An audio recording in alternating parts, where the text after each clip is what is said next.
जय हिंद दोस्तों, स्वागत है आप सभी का मेरे भाई आपके अपने परिवार में और एक बहुत ही ज़बरदस्त से वीडियो में। एसएससी सीएचएसएल 2025 का नोटिफिकेशन आ चुका है और लगभग हर जगह बच्चों के मन में यही सवाल है कि क्या हम इसे अप्लाई कर सकते हैं, इसको अप्लाई करने के प्रोसीजर क्या होंगे, क्या इसके अंदर में कोई बदलाव तो नहीं हुआ है, क्या पैटर्न में कोई चेंज हुआ है। इसके अलावा जो नए स्टूडेंट है मेरे भाई, जो अभी 12th पास किए हुए हैं, उनके मन में सबसे बड़ा ये सवाल है कि कहा जाता है कि एसएससी में 12वीं पास के लिए ये सबसे बढ़िया नौकरी है, लेकिन इस नौकरी को प्राप्त करने के तरीके क्या हैं। इसमें जो सैलरी है वो तो 40,000 से ऊपर तक भी चली जाती है, लेकिन 12वीं पास का बच्चा अगर 40,000 रुपये प्रति महीना कमाना चाहता है तो उसको क्या करना पड़ेगा, कौन से तरीके अपनाने पड़ेंगे जिससे वो सारे काम ये कर पाए। ठीक है, तो आज इस वीडियो के अंदर में मेरे भाई हम संपूर्ण जानकारी आपको देने वाले हैं जो कि सभी बच्चों के लिए बहुत ही ज़्यादा फायदेमंद होगा। ठीक है, एक एक डिटेल को मेरे बहुत ही शानदार तरीके से सुनिएगा और कहीं पर कोई भी चीज़ को मिस मत करिएगा। इस वीडियो के अंदर में हमने ये सारी चीज़ें कवर की हैं। तो इस वीडियो में क्या क्या कवर है, सबसे पहले हम बता दें तो जो ये वैकेंसी आई है इस बार वो कितनी है। ठीक है, उसके बाद में सीएचएसएल 2025 का फॉर्म भरने के इंपॉर्टेंट डेट्स यहाँ पर क्या है। ठीक, फॉर्म भरने की जो फीस है हमारे सामने यहाँ पर वो क्या है। इसके अलावा जो एजुकेशनल क्वालिफिकेशन की बात करें कि मेरे भाई यहाँ पर कितनी डिग्री होनी चाहिए कि आप इसके फॉर्म को भर पाएँ। उसके बाद अगर हम बात करें एज लिमिट को लेकर के, और नेक्स्ट हमारा हो गया फॉर्म को अप्लाई करने का यहाँ तरीका क्या है। पहले अप्लाई करने के तरीके बहुत सरल होते थे, अब ये काफ़ी जटिल हो गए हैं, तो उसमें गलती किए बिना आप कैसे अप्लाई कर पाएँ इस बात को ये समझने की आवश्यकता है। फिर उसके बाद इसमें रिजर्वेशन किन किन को मिलेगा और कितने साल का मिलेगा, मार्क्स में रिजर्वेशन कितने का मिलेगा, ये सारी बातें। पेपर का पैटर्न यहाँ पर क्या है, क्या इसमें प्री होता है, मेंस होता है तो कितने नंबर का होता है। उसके बाद में अगर हम बात करें तो सिलेबस हमारा यहाँ पर क्या है, कौन कौन से चैप्टर पढ़ के जाने होते हैं, कितना पूछा जाता है। इसमें टाइपिंग होती है तो उसी को स्किल टेस्ट नाम दिया गया है, तो टाइपिंग इंग्लिश में होती है, हिंदी में होती है तो उसके लिए स्पीड की रिक्वायरमेंट यहाँ पर कितनी है। और सबसे अंतिम हमने यहाँ पर कट ऑफ रखा है कि अगर आप इसकी तैयारी करना चाहते हैं तो आप एक बार ये देख लीजिए कि पिछली बार कट ऑफ कितनी गई थी, ताकि उसके आधार पर आप ये जस्टिफाई कर पाएँ कि आपको तैयारी करनी चाहिए कि नहीं करनी चाहिए, और करनी चाहिए तो कितना बेंचमार्क अपने लिए सेट करना पड़ेगा। तो शुरुआत सबसे पहले मेरे भाई वैकेंसी के साथ में करते हैं। इसकी वैकेंसी की हालत बहुत ही खस्ता है मेरे भाई। अगर हम शुरू में बात करें 2022 का एक वक्त था जब इसके अंदर में 4,522 वैकेंसी आई थी। उसके बाद में 2023 में सिर्फ 1762 वैकेंसी आई। कारण भी सिर्फ और सिर्फ ये था कि इसके अंदर की जो पोस्टिंग असिस्टेंट और सॉर्टिंग असिस्टेंट की जो वैकेंसी थी, पोस्टल असिस्टेंट और सॉर्टिंग असिस्टेंट की, वो मेरे भाई सीजीएल में ऐड कर दिया गया। तो वो सीजीएल में ऐड कर दिया गया तो 23 में इसकी खुद की वैकेंसी क्या हो गई, काफ़ी कम हो गई। और 2023 के बाद से पीए और एसए का जो पद होता है, पहले सीएचएसएल से इसकी नियुक्तियां होती थी, भर्तियां इसकी यहाँ से निकलती थी और पूरी की जाती थी। अब वो सीजीएल के पेपर के माध्यम से किया जाता है, तो वो इसमें नहीं आता है। तो 23 के बाद से आप 24 में देख लो और 25 में देख लो। 24 में लगभग 3400 वैकेंसी है और इस बार 3131 वैकेंसी है, मतलब लगभग 3000 पद हैं। कोई खराब नहीं है, कोई यहाँ पर ऐसा नहीं है कि बहुत बेकार है, हाँ बढ़िया है, ठीक है, आप इसमें कर सकते हो तैयारी, इतना भी ज़्यादा कोई कहानी नहीं है। अब अगर हम बात करें यहाँ पर ये फॉर्म भरने के डेट को लेकर के मेरे भाई, तो फॉर्म भरने के डेट को थोड़ा सा समझिए आप यहाँ पर कि आपका डेट क्या कहा गया है। फॉर्म भरने का जो डेट है मेरे भाई यहाँ पर वो 23 जून से लेकर के 18 जुलाई तक शुरू हो जाता है। अक्सर यहाँ पर ये देखा जाता है कि जिस दिन नोटिफिकेशन आया उसी दिन से मेरे भाई आप फॉर्म को भर सकते हैं, और आप यहाँ पर लगभग 1 महीने का समय मिलता है इसके अंदर में, क्योंकि लगभग 30 लाख से ऊपर कैंडिडेट फॉर्म को अप्लाई करते हैं और 30 लाख कैंडिडेट में सिर्फ 3,000 की सीट आप ये मान करके चलो। हालांकि 30 लाख में 15 लाख लोग फॉर्म भर तो देते हैं लेकिन पेपर देने तक नहीं जाते हैं, आधा कंपटीशन वहीं पर खत्म हो जाता है।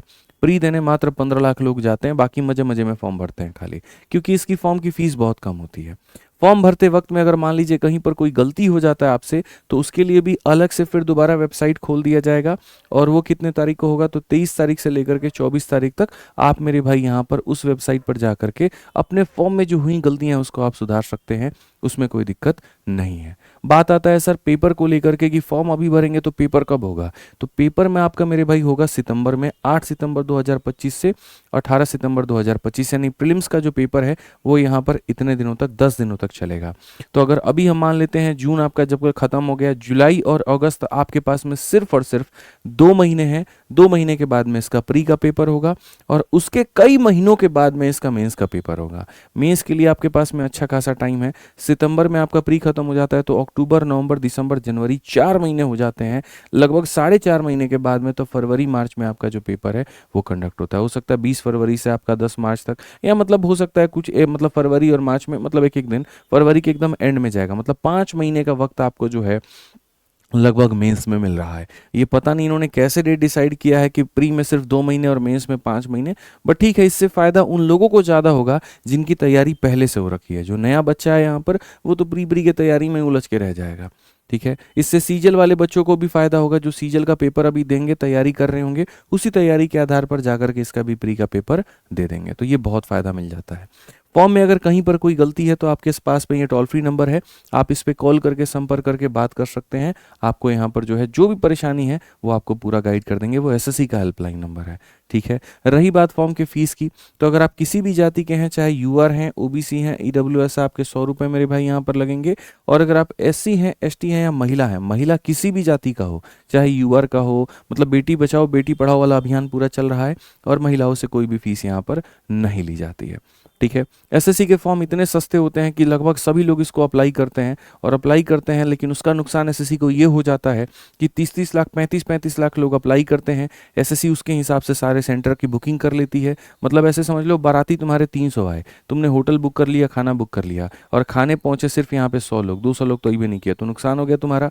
वही बात है, 30 से 35 लाख लोग मेरे भाई लगभग यहाँ पर जो है पहुंच जाते हैं, मतलब फॉर्म भर देते हैं, लेकिन पेपर देते वक्त सिर्फ 10 से 15 लाख लोग जो है वो वहाँ पर पहुँचते हैं, तो भारी नुकसान होता है। जैसे रेलवे है मेरे भाई, वहाँ एसएससी भी ऐसा कर सकती है कि फॉर्म के फीस को 400 या 500 रुपया रखे और जो पेपर देने टीयर 1 देने पहुँच जाए तो उसके 500 रुपये में से 400 रुपये उसको वापस कर दे और सिर्फ 100 रुपया मेरे भाई यहाँ पर फॉर्म का चार्ज किया जाए। इससे क्या होता है मेरे भाई, पेपर ज़्यादा शिफ्ट के जगह पर कम शिफ्ट में होंगे, जेन्युइन कैंडिडेट इसको अप्लाई करेंगे, जेन्युइन अप्लाई करेंगे तो कम शिफ्ट में पेपर होगा और सारी प्रक्रिया बहुत जल्दी जल्दी होगी। प्री का जो रिजल्ट आएगा वो जल्दी, मेंस का जो रिजल्ट आएगा वो जल्दी, और 1.5 साल की भर्ती को 1 साल में समेटा जा सकता है। तो ये थोड़ा सा किया जा सकता है, जो मुझे हमेशा एसएससी के फॉर्म को लेकर के दिक्कतें होती हैं कि फॉर्म फीस बहुत कम है। ज़्यादा रखो और फिर वापस कर दो बच्चों को जो स्पेशली प्री का पेपर देने जा रहा है, इससे फालतू का कैंडिडेट नहीं भरेगा और टाइम पास नहीं करेगा यहाँ पे। उसके बाद एजुकेशनल क्वालिफिकेशन की बात करें यहाँ पर, तो देखो 2 तरह के पद हैं, उन दोनों पदों के बारे में समझो। डाटा एंट्री ऑपरेटर, जिसको हम डीईओ भी बोलते हैं, ठीक है, वो होगा ग्रेड ए इन एमओसीए मेरे भाई, एफपीएनडी एंड मिनिस्ट्री ऑफ कल्चर में। तो उसके लिए क्या चाहिए, 12वीं पास मेरे भाई यहाँ पर चाहिए, और किसके साथ में, तो साइंस स्ट्रीम में, जिसमें मैथमेटिक्स एक तुम्हारा सब्जेक्ट होना चाहिए। कोई भी बोर्ड से चलेगा, Bihar board, UP board, CBSE board, ICSE board, कोई भी बोर्ड तुम्हारा चलेगा, यहाँ कोई दिक्कत नहीं है। ठीक है, और जो दूसरा पद है जिसको लोअर डिवीजन क्लर्क कहते हैं, या यहाँ पर जेएसए हो गया मेरे भाई, या फिर डीईओ हो गया मेरे भाई ग्रेड ए, मतलब मिनिस्ट्री को छोड़ करके। मिनिस्ट्री वालों के लिए ये चाहिए, और मिनिस्ट्री में जो नहीं जाना चाहते हैं उनके लिए क्या है, तो वो मेरे भाई बस एक 12th स्टैंडर्ड पास किए हुए हैं, ठीक है, किसी बढ़िया बोर्ड से, किसी बढ़िया यूनिवर्सिटी से यहाँ पे, या 12th के बराबर की डिग्री हो, जैसे कई लोग 10वीं के बाद में डिप्लोमा कर लेते हैं, तो वो भी मेरे भाई यहाँ पर हो सकता है। ठीक, सबसे बड़ी बात आती है कि कितने साल के एज के लोग इसको अप्लाई कर पाएंगे। तो जो एज की रिक्वायरमेंट है बच्चों यहाँ पर, वो देखो इस बार अगस्त का डेट इन्होंने नहीं लिया है, पूरे नोटिफिकेशन में अगर कहीं पर कोई चेंज है तो वो यही है। पहले जो था मेरे भाई वो 1 अगस्त को कंसिडर करते थे, और यहाँ पर जो एज है इन्होंने 1 जनवरी 2026 को कंसिडर किया है। यानी 1 जनवरी 2026, यानी अगले साल के जनवरी 2026 तक आप मेरे भाई, न्यूनतम एज आपकी 18 साल हो और अधिकतम एज आपकी कितनी हो, तो 27 साल हो। लगभग हर वर्ग के लड़का लड़की, हर कैटेगरी के लिए मेरे भाई। ठीक है, लेकिन इसके अलावा मजे की बात यह भी है, क्योंकि भारत में रिजर्वेशन है, और जहां रिजर्वेशन है तो आपको एक्स्ट्रा टाइम भी मिलता है, आपको कट ऑफ में भी उसका फ़ायदा देखने को मिलता है और फॉर्म में भी उसका फ़ायदा होता है। तो फॉर्म में कैसे होता है मैं आपको बता दूं। अगर एससी एसटी का कैंडिडेट है तो जो वो समय दिया गया था 27 साल, उसमें तुम 5 साल और जोड़ लो, यानी तुम 32 साल तक फॉर्म अप्लाई कर पाओगे। ठीक है, ओबीसी वाले 27 साल था, उसमें 3 साल और जोड़ लो, यानी 30 साल तक जो है तुम अप्लाई कर पाओगे। इनफैक्ट मैं आपको अपना बता दूं, मेरा खुद सीएचएसएल का ऑल इंडिया रैंक 114 रहा है। ठीक है, और मेरे सारे सब्जेक्ट में, मैथ में 50 में 50, इंग्लिश में 50 में 50, रीजनिंग में 50 में 50 रहे हैं। अगर मैं भी आज चाहूँ तो, मेरी उम्र अभी कम है, मैं भी इसको अप्लाई कर सकता हूँ अपने रिजर्वेशन को उठा करके। ठीक है, लेकिन यहाँ पर जाहिर सी बात है, हम पढ़ा रहे हैं तो अप्लाई तो नहीं करेंगे, उसकी आवश्यकता नहीं है, बस एक बात आई तो हमने बता दिया। बाकी इनके अलग अलग रिजर्वेशन है, तो ये भी आप यहाँ पर देख सकते हैं। रिजर्वेशन जो लोग फ़ायदा उठाते हैं तो उनको यहाँ पर क्या करना होगा, तो रिजर्वेशन वालों को जैसे मानिए अगर आप ओबीसी के हैं तो आप अपना ओबीसी का सर्टिफिकेट पेश करिए, एससी एसटी के हैं तो आप उसको पेश करिए, जिसके बारे में कहा गया है कि जो आपका जाति प्रमाण पत्र है और जो आय प्रमाण पत्र है, आय प्रमाण पत्र वो किसके वालों के लिए, ईडब्ल्यूएस वालों के लिए। ओबीसी और एससी एसटी अपना क्या आय दिखाएगा, वो आय को दिखा करके ही तो इसका जाति बना है, ठीक है। तो इसीलिए मेरे भाई यहाँ पर आय प्रमाण पत्र हो गया। ये जो एसएससी अपना फॉर्मेट देती है उसी फॉर्मेट में रखो, नहीं तो बाद में डॉक्यूमेंट वेरिफिकेशन में तुमको दिक्कत आएगी, परेशानी आएगी और वो बिल्कुल भी दूर दूर तक तुम्हारे लिए सही नहीं होगा। तो इनके फॉर्मेट में बनवाओ, नहीं तो बाद में बहुत वाद विवाद होता है डॉक्यूमेंट वेरिफिकेशन में और पूरी मेहनत करने के बाद में सब खत्म हो जाता है, वो मत करना। एससी एसटी सर्टिफिकेट जो है उसी फॉर्मेट में बनवाना जैसे कि एसएससी ने अपना पेज संख्या 67 और 68 में कहा है। जो नोटिफिकेशन है वो मैं अपने Telegram maths by Aditya Ranjan पर डाल दिया है मैंने, उसमें जा करके डाउनलोड करके 67 68 पेज नंबर में अपना फॉर्मेट यहाँ देख लेना भाई, ठीक है। जो आपका प्रमाण पत्र है वो राज्य सरकार का नहीं होना चाहिए। हर दिन मेरे पास में बच्चा आता है ऑफलाइन में, सर ये स्टेट वाला है चल जाएगा, सर ये ऐसा है चल जाएगा। अरे कैसे चलेगा, सेंट्रल गवर्नमेंट की नौकरी के लिए अप्लाई कर रहे हो तो स्टेट गवर्नमेंट का सर्टिफिकेट कैसे चलेगा, पॉसिबल ही नहीं है। चलेगा तो सीधा सीधा सेंट्रल वाला ही चलेगा, ये ध्यान रखो। ईडब्ल्यूएस सर्टिफिकेट का जो फॉर्मेट है वो यहाँ पर पेज नंबर 76 पर दिया गया है, तो उसी फॉर्मेट में यहाँ बनवाना, उसके अलावा कहीं पर कोई गलती मत करना। अब ये तो जान लिया तुमने मेरे भाई सर्टिफिकेट का पूरा पूरा प्रोसीजर, लेकिन एक और बात जान लो, सर्टिफिकेट फॉर्म भरने के अंतिम तिथि के पहले का बनवा लेना, तो उसमें तुम्हारा पूरा पूरा क्लियरेंस हो जाता है। लेकिन अगर बाद में बनवाते हो तो बहुत कष्ट होता है, इसीलिए यहाँ पर यह बात भी कहा गया है कि यदि आप ओबीसी कैटेगरी से हैं तो आपका नोटिफिकेशन या फॉर्म भरने का जो अंतिम डेट 18 जुलाई है, ठीक है, तो आप उसके पहले का बनवा लीजिए। लेकिन कितना पहले का मेरे भाई, तो उसके पहले का सिर्फ 3 साल का। पता चले 1990 का सर्टिफिकेट बनवाए हो, अप्लाई होगा नहीं होगा मेरे भाई, 2010 2020 किसी का वो अप्लाई नहीं होगा, सिर्फ 3 साल पहले का वो उसको माना जाएगा। और नहीं क्या 3 साल से अधिक पुराना हो गया तो उसको दोबारा एक नया बनवाओ और वो उस डेट के पहले तक का हो, ठीक है। अभी जा करके अप्लाई कर देना, तुरंत पापा को बोल दो या जो भी आसपास रहते हैं कि भैया हमारा एक दोबारा से सर्टिफिकेट अप्लाई कर दीजिए, नया वाला डॉक्यूमेंट रहेगा तो हमको कोई दिक्कत नहीं होगा डॉक्यूमेंट वेरिफिकेशन में, ठीक है। बाकी जो लोग इस तय समय तक नहीं बन पाते हैं तो क्या उनका फॉर्म रिजेक्ट माना जाएगा, ऐसा नहीं होता है। आप जब डॉक्यूमेंट वेरीफाई करवाने जाते हैं वहां पर, तो अगर आपका इस डेट का बाद का होता है तो वो होल्ड पर डाल देते हैं, फिर वो उसकी स्क्रूटनी करते हैं, सही है तो ओके कर दिया जाएगा, नहीं है तो फिर मना कर दिया जाता है। ऐसे ही आपकी जो डिग्रियां हैं 12वीं पास की या डिप्लोमा की या ये की, इसके पहले की होनी चाहिए, इसके बाद की डिग्री वो नहीं मानेंगे। एक तरीके से कास्ट सर्टिफिकेट तो मान लेंगे, लेकिन आपका ये 12th वाला डिग्री इसके बाद का वो नहीं मानेंगे, ये मेरे भाई यहाँ पर ध्यान रखना। बाकी एससी एसटी वालों को बनाने की जरूरत नहीं है, क्योंकि उनका जो सर्टिफिकेट होता है वो लाइफ टाइम वैलिड होता है, तो उसमें परेशान होने की आवश्यकता आपको नहीं है, ठीक है। ईडब्ल्यूएस वालों को भी 25-26 का मेरे भाई यहाँ पर बनाना है, तो ये बात बहुत तरीके से यहाँ पर कह दिया गया है।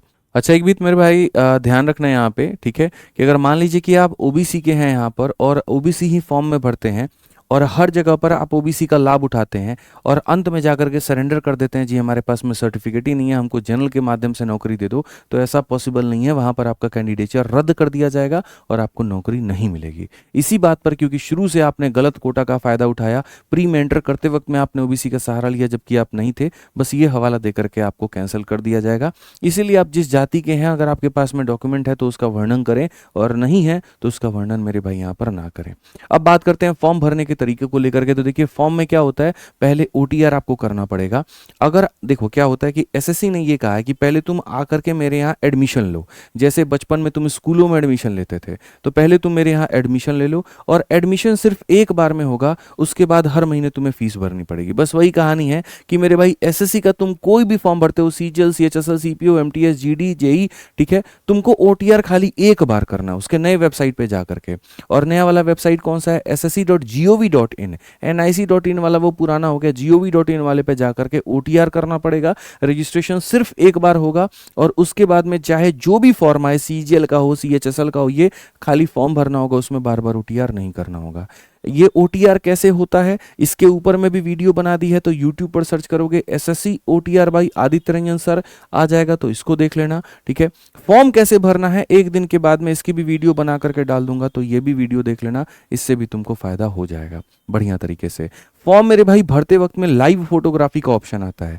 ये ऐसा इसीलिए किया गया है ताकि एकदम सत्यापित किया जा सके कि यही वो बंदा है जो फॉर्म भर रहा है और यही बंदा जाकर के पेपर देगा। तो जब तुम्हारा लाइव फोटोग्राफी होगा ना, एकदम ऐसे शांत मुद्रा में बढ़िया तरीके से खड़ा हो जाना, डिजाइन ज्यादा मत मारना, चश्मा वश्मा कुछ मत पहनना, जो इनफैक्ट चश्मा पहनते हैं वो भी उतार देना अपना चश्मा, दोनों कान दिखना चाहिए, पीछे का बैकग्राउंड अगर लाइट है तो कपड़ा डार्क रखना और पीछे का डार्क है तो लाइट रखना। इस तरीके से करके बढ़िया से फोटो लेना ताकि कोई दिक्कत नहीं आए, यही बात नोटिफिकेशन में कहा गया है, नहीं तो फोटोग्राफी के आधार पर आपको रिजेक्ट कर दिया जाएगा। हालांकि एक फायदा मेरे भाई, जिन्होंने आधार ऑथेंटिफिकेशन किया है, आधार से अपने आप को ऑथेंटिफाई कर दिया है, तो अगर उनकी फोटोग्राफी में कहीं पर कोई समस्या आती है तो उसके आधार पर उनका फॉर्म रिजेक्ट नहीं होगा। ठीक है, तो ये एक प्लस पॉइंट मिल जाता है अगर आप अपने आप को आधार से जोड़ लेते हैं अपने फॉर्म के साथ में, तो ये मेरे भाई वहां पर कर लीजिएगा, आपको एक्स्ट्रा बेनिफिट मिलेगा, हर जगह पर आपको जो है बेनिफिट इसका मिलने वाला है। उसके बाद अगर हम बात करें तो देखो जो एसएससी का सिलेक्शन प्रोसेस है वो कैसे है, तो ये 4 स्टेप के माध्यम से है। आप पहले टीयर 1 का पेपर देंगे, टीयर 1 के बाद में फिर मेंस का पेपर देंगे, मेंस के पेपर वाले दिन ही आपका टाइपिंग का टेस्ट होगा। ठीक है, फिर ये जब कर लेते हैं, आप कट ऑफ को पड़ाव करते हैं, तो उसके बाद में आपका पोस्ट प्रेफरेंस होता है, और फिर पोस्ट प्रेफरेंस के बाद में तब अंत में आपको डॉक्यूमेंट वेरिफिकेशन के लिए बुलाया जाता है और आपको आपकी नौकरी दे दी जाती है, स्पेशली वो जो कट ऑफ को पार कर पाए। अब जो पेपर होते हैं वो मेरे भाई देखो टीयर 1 और टीयर 2 दो चीजें होती हैं। पहला जो पढ़ा होता है वो क्वालिफाइंग होता है, उसका कहीं पर कोई भी मेरिट नहीं बनता। Math, English, reasoning, GS 4 subject होते हैं क्वालिफाइंग के नेचर में, इसमें भी वही सब्जेक्ट होते हैं लेकिन मेरिट इसी के आधार पर बनती है, सेम सीजल वाला पैटर्न है। और इसमें मेरे भाई वो 4 पेपर के साथ साथ एक टाइपिंग का भी टेस्ट तुम्हारा होता है, इसको हम थोड़ा डिटेल में बताते हैं। जैसे टीयर 1 की अगर आप बात करते हो तो टीयर 1 में मेरे भाई आपके ये 4 सब्जेक्ट हो गए। 4 सब्जेक्ट देखो, टीयर 1 कितने नंबर का हो गया, 100 सवाल आते हैं, 200 नंबर का पेपर होता है, 1 घंटा आपको दिया जाता है और वो सिर्फ और सिर्फ कैसा रहेगा, क्वालिफाइंग। टीयर 2 जो हो गया मेरे भाई यहाँ पर, इसमें अगर तुम बात करोगे 120 सवाल आता है, सीजल में 130 सवाल होते हैं, यहाँ 120 सवाल होता है, 360 नंबर का आपका पेपर होगा, 2 घंटे आपको दिए जाएंगे, 1 घंटा मैथ और रीजनिंग वाले सेक्शन के लिए और 1 घंटा जीएस और इंग्लिश वाले सेक्शन के लिए। ठीक है, जैसे ये खत्म होगा उसके बाद में कंप्यूटर के 15 सवाल आएंगे, ये भी क्वालिफाइंग इन होगा नेचर, कंप्यूटर पढ़ करके जाना पड़ता है, सिलेबस का पार्ट है, 45 नंबर का होता है, क्वालिफाइंग होगा, ये करना होगा। फिर उसके बाद में स्किल टेस्ट देना और फिर टाइपिंग टेस्ट देना है मेरे भाई, यहाँ पर ये सिर्फ क्वालिफाइंग है आपका। तो अगर हम एक एक बढ़िया तरीके से सारी बातों को जाने, तो जो तुम्हारा पहला टीयर है जिसमें तुम्हारे ये 4 सब्जेक्ट आते हैं, जिसमें हर एक सब्जेक्ट का 25-25 सवाल होता है, 50-50 नंबर का, यानी 100 सवाल 200 नंबर, 1 घंटे का पेपर है। तो इसमें यहां पर जब तुम देने जाओगे तो ऑब्जेक्टिव क्वेश्चन तुमको मिलेंगे और हर सवाल का लगभग आधा नंबर तुम्हारा कटता है, नेगेटिव मार्किंग इसे कहते हैं, स्पेशली अगर उस सवाल को तुम गलत टिक करके आ रहे हो। ऐसा इसलिए किया जाता है ताकि हर बच्चा खाली अटेम्प्ट करके ना चलाए। अगर हम यहाँ पर मेंस की बात करें तो वही 4 सब्जेक्ट होंगे, 1 घंटा मैथ रीजनिंग को मिलेगा जिसके 30-30 सवाल आएंगे और 1 घंटा इंग्लिश जीएस को मिलेगा जिसमें इंग्लिश के 40 और जीएस के 20 सवाल होंगे। कुल मिलाकर के मेरे भाई तुम्हारे इतने प्रश्न बनते हैं 2 घंटे में और इसी के आधार पर मेरिट बनेगी। जैसे ही ये खत्म होगा कंप्यूटर का टेस्ट स्टार्ट हो जाएगा, 15 सवाल 3-3 नंबर के 45 नंबर का होगा, उसका मेरे भाई यहाँ पर एक सेपरेट नंबर लाना पड़ता है सिर्फ क्वालिफाई करने के लिए, इसके मार्क्स मेरिट में ऐड नहीं होते हैं। डाटा एंट्री ऑपरेटर वालों का स्किल टेस्ट 15 मिनट का होगा और एलडीसी और जीएसओ वालों का मेरे भाई यहाँ पर 10 मिनट का होगा। अगर आप इसी का मेरे भाई यहाँ पर तैयारी करना चाहते हैं तो मेरे भाई बहुत बढ़िया मौका है आपके पास में। देखो प्री सिर्फ 2 महीने के बाद में होने वाला है और अगर इस 2 महीने में अपने तैयारी को बहुत शानदार तरीके से करना चाहते हो कि जी गुरुजी हमको एक प्लेटफॉर्म बता दीजिए जहां पर हम पढ़ करके पूरी तैयारी कर पाएं, तो वो है आपका अपना मैथ्स का रिकॉर्डेड बैच।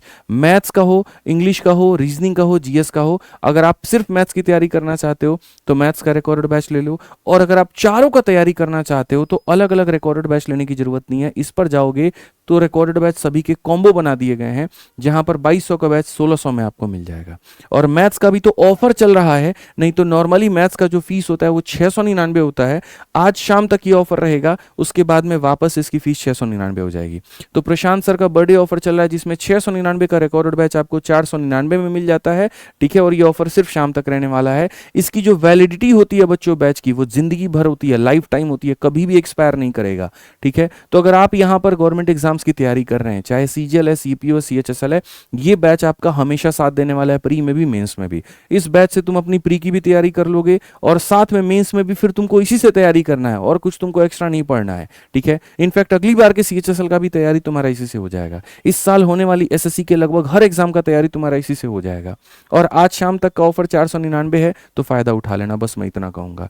कहाँ से मिलेगा? तो आरजी विक्रमजीत एप्लीकेशन से, वहां पर जा करके मेरे भाई आप इसको डाउनलोड करके एनरोलमेंट कर सकते हैं। मैथ्स की पूरी तैयारी तुम इस बैच के ऊपर में छोड़ दो। मैंने कहा ना इसकी फीस देखो 699 होती है, लेकिन अभी वो ऑफर में तुमको यहां पर उतने में मिल जाएगा।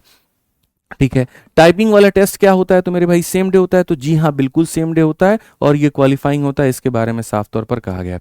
टाइपिंग टेस्ट के बारे में थोड़ा डिटेल हम और बता दें। सब्जेक्ट की तैयारी कहाँ से करनी है वो हमने बता दिया मेरे भाई। ठीक है कि आप एप्लीकेशन से कर लेंगे।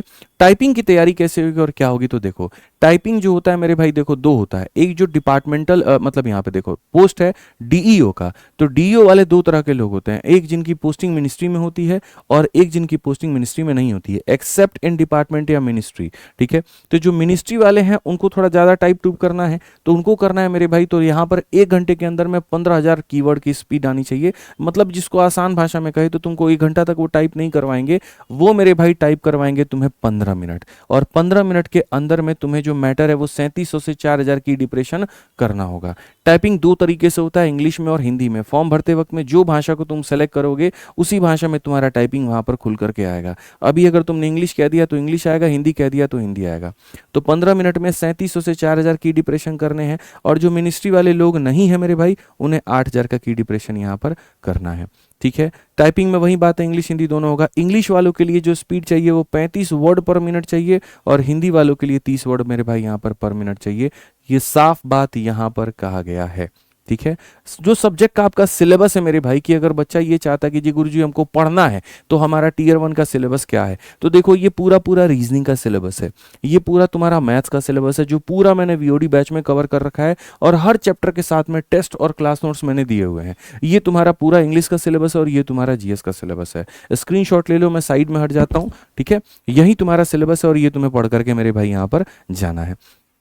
ठीक है, प्री और मेंस मेरे भाई दोनों के लिए सफिशिएंट है। उसके बाद अंत में अगर हम बात करें तो अगर आपके मन में ये इच्छा उत्पन्न हो रही हो कि सर हम तैयारी तो करना चाहते हैं, लेकिन एक बार वो जो कट ऑफ का बात किए थे, सैलरी का बात किए थे, उसका क्या हिसाब किताब है, तो देखो भाई सीएचएसएल का कट ऑफ इस समय आसमान छू रहा है, क्योंकि जैसे जैसे इसकी वैकेंसी कम हो रही है लोग तगड़ा मेरे भाई भांज रहे हैं यहाँ पे। तो अगर आप देखोगे 22 में जनरल कैटेगरी को 157 नंबर लेकर के आना था, 200 में तब यहाँ टीयर 1 क्वालिफाई करवा रहे थे, वही 2023 में 153 नंबर का कट ऑफ गया, और वही 2024 में जहां यहाँ वैकेंसी बढ़ी, उम्मीद था कि कट ऑफ कम जाएगी, तुरंत यहाँ पर कट ऑफ आप देखो 157 पे वापस से पहुंच गया। ये जनरल की कहानी है। ओबीसी वालों को कोई ज्यादा फायदा होता नहीं है, 1 नंबर का डिफरेंस है, आप यहाँ देख सकते हैं। उसके बाद ईडब्ल्यूएस वालों को जबरदस्त बेनिफिट है मेरे भाई, 6 नंबर का डिफरेंस है, यानी 150। यानी आज के समय अगर आप मेरे से पूछते हो कि सर सीएचएसएल के लिए क्या करना पड़ेगा, तो ये मिस्टर 50-50-50 आपको ये बताएंगे कि भैया दिमाग में 160 नंबर लेकर के चलना पड़ेगा। हालांकि ये नॉर्मलाइज स्कोर है, नॉर्मलाइजेशन होता है, लेकिन वो इतना भी नहीं कि तुमको बहुत ज्यादा फायदा मिल जाए।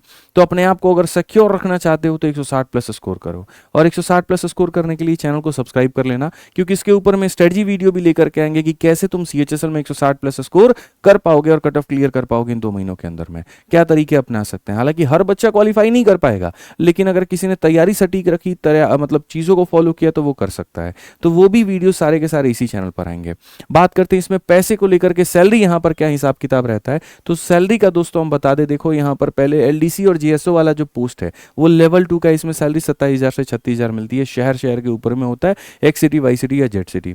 डाटा एंट्री ऑपरेटर का जो होता है वो लेवल 4 की नौकरी होती है, उसमें 29,000 से 42,000 तक की सैलरी जाती है, और डाटा एंट्री ऑपरेटर में ग्रेड ए वाला जो पद होता है उसकी भी सैलरी लगभग आपकी यहाँ पर इतनी होती है। इसके अलावा अगर हम प्रैक्टिस की बात करें कि आप प्रैक्टिस कहाँ से कर सकते हैं, तो मैथ्स की प्रैक्टिस आप अपने एसएससी मैथ वाली किताब से कर सकते हैं, और यहाँ पर जीएस की जो प्रैक्टिस है आप मेरे भाई यहाँ पर एसएससी जीएस वाली किताब से कर सकते हैं। ये दोनों किताबें सबसे सुपर डुपर हिट किताब है सीएचएसएल को क्रैक करने के लिए। तो अगर आप सीएचएसएल के लिए बिगिनर हैं, फ्रेशर हैं, तो बैच में आराम से मैथ्स रिकॉर्डेड बैच लेकर के निश्चिंत होकर के तैयारी करिए मेरे भाई। और अगर आपको प्रैक्टिस करनी है तो प्रैक्टिस करने के लिए मैथ्स का एसएससी मैथ और यहाँ जीएस का एसएससी शिवास्त्र लेकर के आप इसको बढ़िया तरीके से तैयारी करिए। बाकी जो अभी हमने बताया, कोई भी स्ट्रेटजी वीडियो आता है या कोई भी नोट्स मिलता है तो वो आपको ये 2 टेलीग्राम चैनल पर मिल जाएगा, तो इसे आप मेरे भाई यहाँ पर ज्वाइन कर लीजिएगा।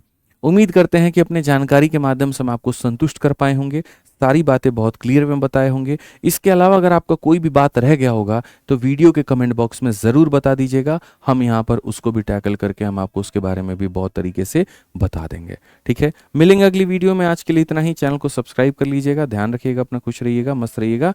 जय हिंद।